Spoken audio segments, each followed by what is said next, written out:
चलिए दोस्तों शुरू करते हैं। गंगा नदी भारत की सबसे लंबी नदी है जिसकी लंबाई 2525 किलोमीटर है और यह भारत के 5 राज्यों उत्तराखंड, उत्तर प्रदेश, बिहार, झारखंड और पश्चिम बंगाल से प्रवाहित होते हुए बांग्लादेश में प्रवेश करती है और बंगाल की खाड़ी में डेल्टा बनाते हुए गिर जाती है। दोस्तों सबसे पहले हम उत्तराखंड में गंगा नदी के निर्माण को देखते हैं और पंचप्रयाग कौन कौन से हैं उनके बारे में भी हम जानेंगे। उत्तराखंड में मानाला दर्रे के पास सतोपंत ग्लेशियर से विष्णु गंगा नदी निकलती है। इसके पूर्व में उत्तराखंड और तिब्बत की सीमा पर स्थित नीति दर्रे के पास से धौली गंगा नदी निकलती है। यह दोनों नदियां विष्णु प्रयाग में मिलकर अलकनंदा नदी का निर्माण करती हैं। और दोस्तों यदि आपसे अलकनंदा नदी का उद्गम स्थान पूछा जाता है तो विष्णु प्रयाग से पहले अलकनंदा नदी को विष्णु गंगा नदी के नाम से जाना जाता है। इसलिए दोस्तों अलकनंदा नदी का उद्गम विष्णु गंगा नदी के रूप में सतोपंत ग्लेशियर से ही होता है। और भारत के 4 धामों में से एक बद्रीनाथ धाम इसी विष्णु गंगा या अलकनंदा नदी के किनारे पर ही स्थित है।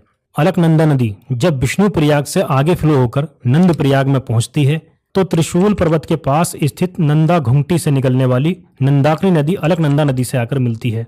इससे आगे अलकनंदा नदी से कर्णप्रयाग में पिंडार नदी आकर मिलती है।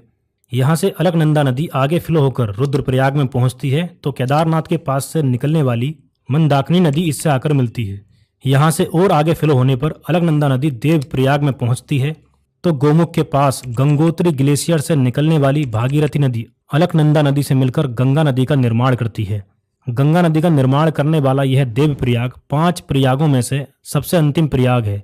तो दोस्तों ये हैं एक क्रम में पंच प्रयाग: विष्णु प्रयाग, नंद प्रयाग, कर्णप्रयाग, रुद्रप्रयाग और देवप्रयाग, जिनका हिंदू धर्म में काफी महत्व है। और यदि दोस्तों आपसे गंगा नदी का उद्गम स्थान पूछा जाता है तो गंगा नदी का उद्गम भागीरथी नदी के रूप में गोमुख के पास स्थित गंगोत्री ग्लेशियर से ही होता है। दोस्तों भागीरथी नदी की एक सहायक नदी भिलांगना नदी है। भागीरथी नदी और भिलांगना नदी के संगम पर भारत का सबसे ऊंचा डैम टिहरी डैम स्थित है और इससे लगभग 22 किलोमीटर आगे भागीरथी नदी पर कोटेश्वर डैम स्थित है।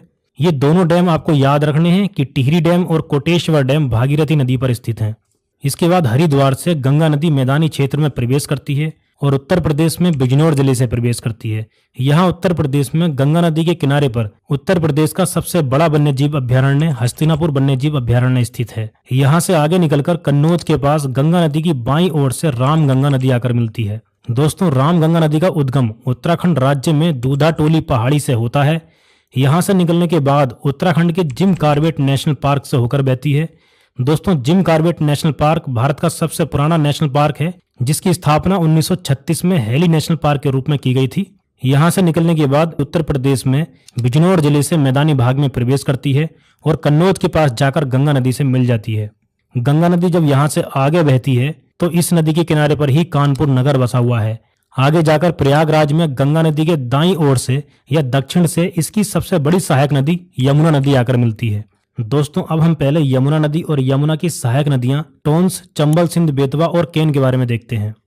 यमुना नदी का उद्गम उत्तराखंड में बंदरपूंछ माउंटेन के यमुनोत्री ग्लेशियर से होता है। यहाँ से निकलने के बाद जब यह नदी हिमाचल प्रदेश की सीमा पर पहुंचती है तो इससे टोंस नदी आकर मिलती है। दोस्तों टोंस नदी का उद्गम भी बंदरपूंछ माउंटेन से होता है और हिमाचल प्रदेश और उत्तराखंड की सीमा बनाते हुए यमुना नदी से जाकर मिल जाती है। यहाँ से यमुना नदी पहले हिमाचल प्रदेश और उत्तराखंड की सीमा बनाती है, उसके बाद शॉर्ट डिस्टेंस के लिए उत्तर प्रदेश और हिमाचल प्रदेश की सीमा भी बनाती है और फिर हरियाणा और उत्तर प्रदेश की सीमा बनाते हुए आगे बढ़ती है। दिल्ली से निकलने के बाद हरियाणा और उत्तर प्रदेश की सीमा पर इसकी सहायक नदी हिंडन नदी आकर मिलती है। दोस्तों इस हिंडन नदी के किनारे पर ही उत्तर प्रदेश के मेरठ जिले में सिंधु घाटी सभ्यता का सबसे पूर्वी स्थल आलमगीरपुर स्थित है। यहाँ से आगे बढ़ने के बाद यमुना नदी मथुरा, आगरा और फिरोजाबाद से होते हुए जब इटावा जिले में पहुंचती है तो चंबल नदी इससे आकर मिलती है। चंबल नदी का उद्गम मध्य प्रदेश में विंध्या रेंज में जनापाव हिल्स से होता है। यहाँ से उत्तर दिशा में प्रवाहित होती है। राजस्थान में प्रवेश करने से पहले सीमा के पास ही मध्य प्रदेश में इस नदी पर गांधी सागर डैम स्थित है और राजस्थान में प्रवेश करने के बाद इस नदी पर राणा प्रताप सागर डैम स्थित है। आगे जाकर चंबल नदी पर ही जवाहर सागर डैम भी स्थित है। इस डैम से लगभग 25 किलोमीटर आगे राजस्थान का एक प्रमुख नगर कोटा चंबल नदी के किनारे पर ही बसा हुआ है। कोटा में इस नदी पर कोटा बैराज भी बनाया गया है। दोस्तों राजस्थान और मध्य प्रदेश राज्यों की संयुक्त परियोजना चंबल नदी परियोजना के अंतर्गत चंबल नदी पर ये 3 डैम गांधी सागर, राणा प्रताप सागर, जवाहर सागर और एक कोटा बैराज बनाए गए हैं।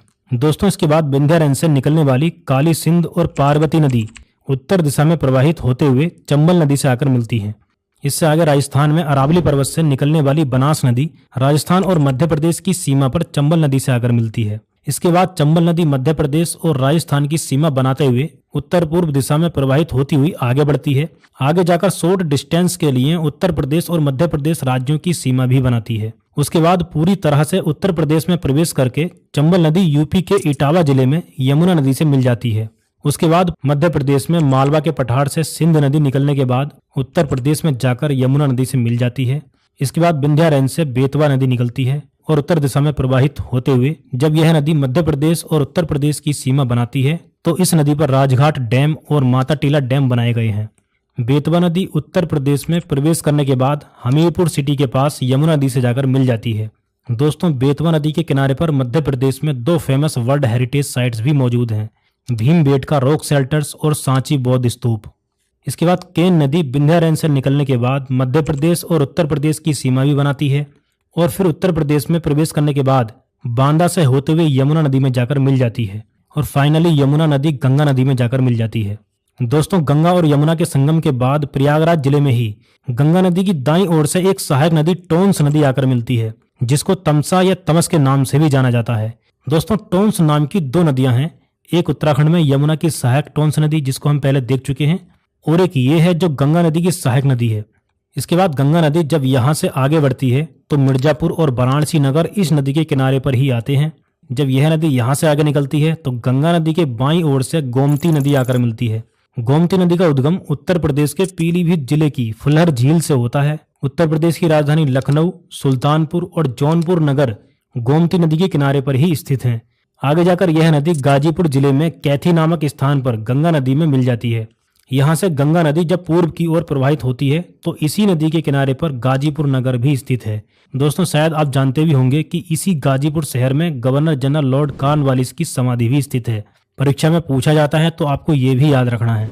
उसके बाद गंगा नदी उत्तर प्रदेश के सबसे पूर्वी जिला बलिया से होते हुए बिहार की सीमा पर पहुंचती है तो घाघरा नदी इससे आकर मिलती है और यहीं इन दोनों नदियों के संगम के पास बिहार में छपरा नगर भी स्थित है। दोस्तों घाघरा नदी का उद्गम तिब्बत में मापचा चुंगो ग्लेशियर से होता है, तिब्बत के बाद नेपाल में प्रवेश करती है और जब यह नदी उत्तर प्रदेश में प्रवेश करती है तो इस नदी के पास लखीमपुर खीरी जिले में उत्तर प्रदेश का एकमात्र national park Dudhwa national park स्थित है। बहराइच से निकलने के बाद इसकी सहायक नदी शारदा नदी आकर मिलती है। दोस्तों शारदा नदी का उद्गम उत्तराखंड के पिथौरागढ़ जिले से होता है। यहाँ से निकलने के बाद यह नदी उत्तराखंड और नेपाल की सीमा बनाती है। पर्वतीय क्षेत्र में इस नदी को काली नदी के नाम से भी जाना जाता है। इसके अलावा शारदा नदी को महाकाली गंगा के नाम से भी जाना जाता है। उत्तर प्रदेश में यह नदी घाघरा नदी से जाकर मिल जाती है। दोस्तों घाघरा नदी को सरयू नदी के नाम से भी जाना जाता है। घाघरा या सरयू नदी के किनारे पर ही अयोध्या नगर स्थित है। यहाँ से आगे जाकर घाघरा नदी उत्तर प्रदेश और बिहार की सीमा बनाते हुए बिहार के छपरा के पास गंगा नदी में जाकर मिल जाती है और यहाँ से गंगा नदी बिहार में प्रवेश करती है। बिहार में छपरा से थोड़ा आगे ही सोन नदी गंगा नदी के दाईं ओर से आकर मिलती है। दोस्तों सोन नदी का उद्गम अमरकंटक हिल्स के पास से होता है। मध्य प्रदेश में प्रवाहित होने के बाद उत्तर प्रदेश में प्रवेश करती है। यहाँ उत्तर प्रदेश के सोनभद्र जिले में इसकी एक सहायक नदी रिहंद नदी आकर मिलती है और इस रिहंद नदी पर रिहंद डैम बनाया गया है।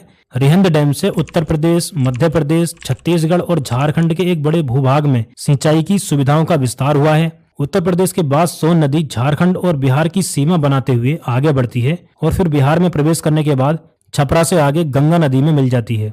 उसके बाद बिहार की राजधानी पटना के पास गंगा नदी की बाईं ओर से गंडक नदी आकर मिलती है। दोस्तों गंडक नदी का उद्गम नेपाल और तिब्बत की सीमा के पास मस्तांग रीजन के नुहबिन हिमल ग्लेशियर से होता है।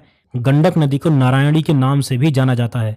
भारत में प्रवेश करने के बाद यह नदी उत्तर प्रदेश और बिहार की सीमा बनाते हुए आगे बढ़ती है और बिहार में प्रवेश करने के बाद बिहार की राजधानी पटना के पास गंगा नदी में जाकर मिल जाती है। बिहार का एकमात्र वाल्मीकि राष्ट्रीय उद्यान गंडक नदी के किनारे पर ही स्थित है। इसके बाद बिहार में गंगा नदी से मिलने वाली एक अन्य प्रमुख सहायक नदी कोसी नदी है। इसमें आने वाली बाढ़ से बिहार में बहुत तबाही होती है, जिस कारण इस नदी को बिहार का शोक या सोरो ऑफ बिहार भी कहा जाता है। बिहार में कटिहार के पास यह नदी गंगा नदी में जाकर मिल जाती है। इसके बाद दोस्तों गंगा नदी से महानंदा नदी आकर मिलती है। महानंदा नदी का उद्गम वेस्ट बंगाल में दार्जिलिंग हिल्स से होता है। यहाँ से साउथ में फ्लो होते हुए आगे बढ़ती है और यहाँ यह नदी सिलीगुड़ी कॉरिडोर से होकर बहती है, जिसे चिकन स्नैक भी कहा जाता है, क्योंकि भारत का यह हिस्सा नेपाल और बांग्लादेश के बीच लगभग 22 किलोमीटर ही चौड़ा है, जो भारत को उसके पूर्वोत्तर राज्यों से जोड़ता है। महानंदा नदी वेस्ट बंगाल से बिहार में प्रवेश करती है और गंगा नदी में जाकर मिल जाती है। बिहार के बाद गंगा नदी झारखंड की सीमा के पास राजमहल की पहाड़ियों के उत्तर की ओर प्रवाहित होती हुई पश्चिम बंगाल में प्रवेश करती है और यहाँ गंगा नदी फरक्का नामक स्थान पर 2 धाराओं में विभक्त हो जाती है। इसकी एक धारा पश्चिम बंगाल में साउथ में फ्लो होती हुई बंगाल की खाड़ी में गिर जाती है, जिसको हुगली नदी के नाम से जाना जाता है और पश्चिम बंगाल में हुगली नदी के किनारे पर ही पश्चिम बंगाल की राजधानी कोलकाता स्थित है। इसके बाद दोस्तों दामोदर नदी हुगली नदी के दाईं ओर से आकर मिलती है। दामोदर नदी को बंगाल का शोक भी कहा जाता है।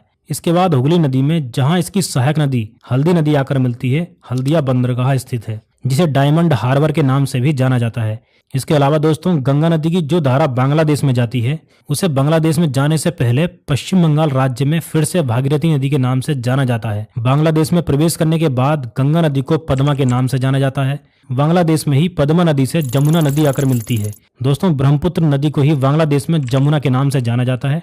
यहाँ से आगे जाकर पद्मा नदी में मेघना नदी आकर मिलती है, तब इनकी संयुक्त धारा को मेघना नदी के नाम से जाना जाता है। और अंत में दोस्तों गंगा नदी बंगाल की खाड़ी में गिरते हुए पूरे विश्व का सबसे बड़ा डेल्टा गंगा ब्रह्मपुत्र डेल्टा या सुंदरबन डेल्टा का निर्माण करती है। दोस्तों यहाँ पर हम मेघना रिवर के बारे में भी थोड़ा डिटेल में देख लेते हैं। मेघना रिवर का उद्गम भारत में मणिपुर और नागालैंड की सीमा के पास मणिपुर हिल्स से होता है, जहां मेघना को बराक रिवर के नाम से जाना जाता है। बराक रिवर मणिपुर में फ्लो होते हुए वेस्ट में टर्न लेकर असम में बहते हुए बांग्लादेश की सीमा पर पहुंचती है, जहां यह नदी 2 धाराओं में डिवाइड हो जाती है, सुरमा एंड कुसियारा। दोबारा इन दोनों नदियों का संगम बांग्लादेश में होता है और दोस्तों इस संगम के बाद इसे मेघना नदी के नाम से जाना जाता है। आज